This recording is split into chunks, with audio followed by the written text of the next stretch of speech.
Continuando o nosso curso, este vídeo é especificamente para trazer noções iniciais de como utilizar a inteligência artificial de maneira produtiva e nesse contexto nós já vamos falar de algumas ferramentas de inteligência artificial que estão disponíveis para todos.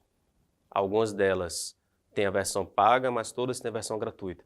Então você pode experimentar a versão gratuita e se achar que é muito bom para você, contrata o plano pago, se tiver nas suas condições também, não é? Mas nas versões gratuitas já se faz muita coisa.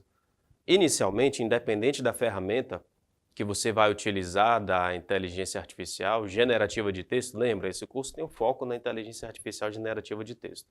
Independente da ferramenta, tem duas coisinhas básicas que você tem que fazer e eu já mencionei no vídeo anterior. A primeira delas é contextualizar a inteligência artificial.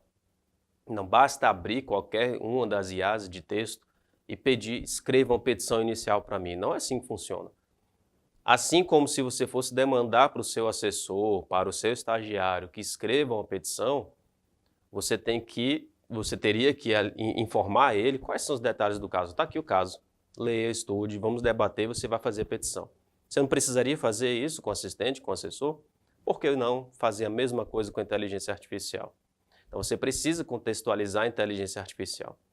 Inclusive, na forma de interagir com ela, eu particularmente, não sei se todos que falam sobre o assunto sugerem isso, mas eu sempre sugiro, e se eu sugiro é porque eu fiz o teste e funcionou. Sugiro conversar com a IA como se fosse uma pessoa. Eu sei que nós estamos acostumados a usar um computador e às vezes precisamos usar palavras-chave específicas para o computador funcionar, mas não se esqueça que você está conversando com a inteligência artificial. Nas aulas anteriores nós vimos que ela tenta simular, emular a cognição humana. Ainda não chegou lá, mas já está muito próximo, está muito eficiente nisso. Então experimentem abrir um sistema de IA, por exemplo, o ChatGPT, e conversar como se fosse uma pessoa, seu colega de trabalho. Inclusive brincar, falar, oi, você está aí, está acordado? Como é que está seu dia? Você vai ver que as respostas vão ser como o colega responderia. Eventualmente ela vai responder, por exemplo, se você perguntar o que você pensa sobre a vida, aí ela vai dizer algo no sentido de, olha, eu sou um sistema de inteligência artificial, não tenho opinião sobre esse assunto, mas aí ela vai começar a discorrer sobre a vida, sobre visões que ela sabe que as pessoas têm sobre a vida. Então converse com a IA como se fosse uma pessoa, porque se ela foi treinada com base em textos humanos, se ela foi treinada e configurada para simular o cérebro humano, o comportamento do cérebro humano, então nada mais natural do que a gente converse com ela fingindo que ela é um ser humano, sabendo que ela não é, claro, mas fingindo. Por quê? Porque ela vai fluir melhor. Então depois que você entender, faça seus experimentos, faça as brincadeiras com ela, peça para contar piada, para você ver como ela funciona. Depois que você entender isso, ao pedir de fato um trabalho técnico que você vai pedir, por isso eu fiz a menção ao assessor, ao estagiário, você tem que explicar para ela a demanda. Na aula anterior falamos que um dos usos é sobre ofício, responder ofícios. Você precisa trazer para ela, olha, trabalho no Ministério Público do Estado do Acre, no setor X. Recebemos esse ofício da Secretaria-Geral, por exemplo. Esse ofício teve como fundamento o motivo X, as motivações do ofício, né? E determinou tal coisa, pediu informações de tal sentido. Eu, então, preciso que você responda um ofício saindo do meu setor, que você já vai ter dito para ele qual é o setor, e a resposta tem que contemplar essas informações. Isso é contextualizar. Não basta pegar o ofício, inserir e falar responda. Você vai contextualizar para depois pedir. Então tem essas duas grandes etapas, contextualizar a IA da demanda e efetivamente fazer o pedido. Quando formos falar sobre prompts, vou ver se eu coloco um prompt aparecendo aqui e ali, para vocês entenderem o que é um prompt. Prompts são as mensagens que a gente manda para a IA. Há mensagens mais curtas e mensagens mais longas. Os prompts maiores, geralmente, é porque ele tem um trecho de contextualização muito grande, você explicando toda a origem da demanda para ela, para somente aqui embaixo você pedir. É mais ou menos como uma sentença judicial, quando você tem um relatório, a fundamentação e o dispositivo é o menor dos trechos. Dispositivo é o que se busca da sentença. Quando alguém entra com um processo contra alguém, está buscando a sentença, o dispositivo. Mas a sentença tem que ser fundamentada. Então a fundamentação é sempre muito maior do que o dispositivo. É a mesma coisa usando a inteligência artificial. A contextualização costuma ser maior do que o pedido efetivamente. Isso funciona bem. Primeiro, falar como se fosse com a pessoa, depois contextualizar para aí então pedir. Tá? E aí eu tenho aqui no ladinho, eu vou eventualmente olhar para o lado, uma cola, para não esquecer nenhuma ferramenta importante para vocês. Por quê? Porque você que está assistindo pode ir no Google e pesquisar essa ferramenta, entender um pouco, explorar um pouco ela. Tá? Sugiro até anotar os nomes da ferramenta, mas todas elas também estão no material de apoio do PDF nesse curso aqui para vocês olharem. Nós temos aqui então o principal, que é o ChatGPT, que foi o precursor da inteligência artificial generativa de texto, que espalhou a IA pelo mundo inteiro. E da minha parte, eu acho que não tem nada melhor ainda. Tem outras IAs que são melhores em certos aspectos, mas no todo, nada melhor que o GPT. Eu uso o ChatGPT desde que ele se tornou público, que era a versão 3.0. Veio o 3.0, veio o 3.5, a 4, a 4O e a 4 Mini, mas essas três últimas estão na mesma geração, que é a geração 4. A primeira petição inicial que eu escrevi foi para o judiciário, que é a primeira petição, inclusive, inicial, escrita por um AI e protocolada no judiciário acreano, e talvez uma das primeiras no país, foi com essa segunda versão, 3.5. Tá? Então ela já está numa evolução constante e longa, daqui a pouco, até o final desse ano, a promessa é que saia a quinta geração dela. Então experimentem o ChatGPT. Proprietária do ChatGPT é OpenAI. Se você pesquisar ChatGPT, naqueles patrocinados, dificilmente ele vai estar ali. Vai aparecer um monte de outros que fingem ser o GPT e não são. Então você tem que encontrar o ChatGPT da OpenAI, tá? Aí clicar lá, cria sua conta com o seu Google, qualquer coisinha simples, é gratuito, embora tenha a versão paga, e você já vai começar a interagir com a melhor inteligência artificial generativa de texto que tem. Explorem, vão perguntando, você consegue fazer isso para mim? O que eu posso fazer com você? A inteligência artificial é tão inteligente que as pessoas não pensam em dois aspectos, que eu vi isso na prática. Você pode perguntar para ela como usar ela, o que ela pode fazer por você e como fazer isso, ela vai te ensinar a fazer, ela vai ser seu professor para usar ela mesma.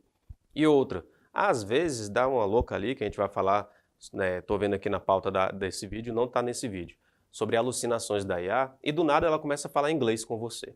Isso acontecia mais no começo. Então as pessoas quando viam o ChatGPT falando inglês, e talvez a pessoa não falasse inglês também, não entende inglês, desistia. Só que é uma inteligência artificial. A primeira vez que eu vi ela falando inglês comigo, eu falei assim, fala em português. Pronto, mudou. Ela falou em português comigo. Mesma mensagem anterior, ela passou a falar em português. Então é uma inteligência artificial. Tentem pensar, se vocês pensarem, será que a IA faria tal coisa? Vai lá e pergunta para ela, tenta fazer. Eu estou com uma necessidade de fazer isso aqui. Será que você consegue fazer isso aqui? Quase sempre vai dar certo. Pode ser que ainda não esteja pronto para fazer como o ser humano faria. Nós vimos que nós estamos na geração da inteligência artificial fraca, estreita. Então ela ainda não alcançou nosso nível de cognição, mas que ela vai ajudar, vai. Nem que seja para a prova de trabalho, que mencionamos na aula anterior, para aprimorar o seu trabalho, que você, ser humano, fez. Tá? Depois do ChatGPT, eu vou pular vou logo para o Copilot, caso você queira escrever, é da Microsoft. O Copilot é a IA da Microsoft, também tem versão gratuita, versão paga, e para mim é o segundo melhor. Vai ter um que está empatado com ele em segundo. Mas o Copilot, por exemplo, é melhor que o GPT para pesquisa. Se você precisar pesquisar online, vai no Copilot. Tá? O legal é que o Copilot usa o GPT como motor. Ele funciona com base no GPT. Escondido atrás dele tem o GPT. Então você vai juntar os dois mundos. Só que ele tem algumas limitações que o GPT não tem, por isso eu ainda coloco o GPT como melhor que ele. Mas ele é bem eficiente, tá? Da Microsoft. Depois do Copilot, eu vou trazer para vocês, que é o que eu acho que está empatado com o Copilot, o Anthropic Claude, é da Anthropic. Aí vai estar escrito no material do e-book, porque o nome é completamente em inglês, né? Você copia e cola lá para pesquisar. Esse, para um trabalho técnico, me parece ser bem eficiente. Tem o próprio Leonardo Bandeira, que eu mencionei no vídeo anterior, ele me disse que só está usando ele hoje. Deixou um pouco o GPT de lado. Eu ainda não fiz essa migração, ainda prefiro o GPT, questão de gosto pessoal. Depois nós temos o Google Gemini, ou Gemini, confesso que eu acho que seja Gemini o nome. O Google Gemini, ele é a IA da Google, conectado ao Google, buscador da Google. Então para pesquisa ele também é legal, também é bom, muito bom. Mas não está tão inteligente quanto o ChatGPT. Então, se a ideia for produzir texto, que no final das contas esse é o objetivo da IA generativa de texto, o Gemini ou Gemini não é tão bom quanto o Copilot, tá? Eu pouco usei, só para ver os limites e as capacidades e poder falar, para eu poder falar para as pessoas do que eu penso sobre ele. Então eu experimentei para isso. Mas a Google tem outro, que é o Notebook LM.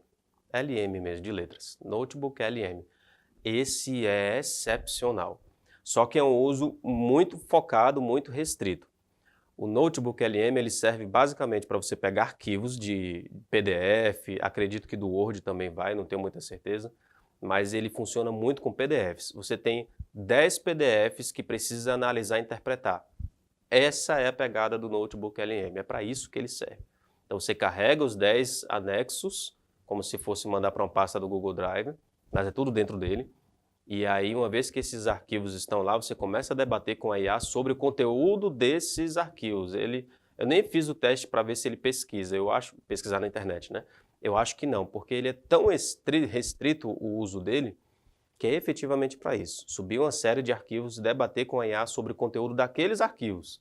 Fazer um resumo, pesquisar quem é o autor que falou tal assunto, debater sobre o que está ali dentro. Eu achei incrível o uso dele. Vale muito a pena, só uma oficina só para ele. Eu tenho um curso solto por aí na vida, um EAD também, que eu trabalho ele, é muito interessante. Por último, temos um que não é na realidade são vários. Soluções proprietárias. O que são soluções proprietárias? Todos esses que nós falamos são de grandes empresas, Anthropic, Google, Microsoft e OpenAI. As soluções proprietárias não são das empresas conhecidas, são quando você ou a sua instituição desenvolve um sistema de inteligência artificial próprio. O Ministério Público do Estado do Acre está desenvolvendo inteligência artificial. Nossas IAs vão cair nesse grupo chamado de soluções proprietárias. São nossas IAs, para as nossas necessidades, nossas especificidades. E aí cada instituição tem. Claro, cada não, é exagero, não é toda instituição que tem. Mas muitos tribunais de justiça estão desenvolvendo IAs. Em todo o Brasil, o CNJ tem um levantamento de que há 70 iniciativas de inteligência artificial, só no judiciário.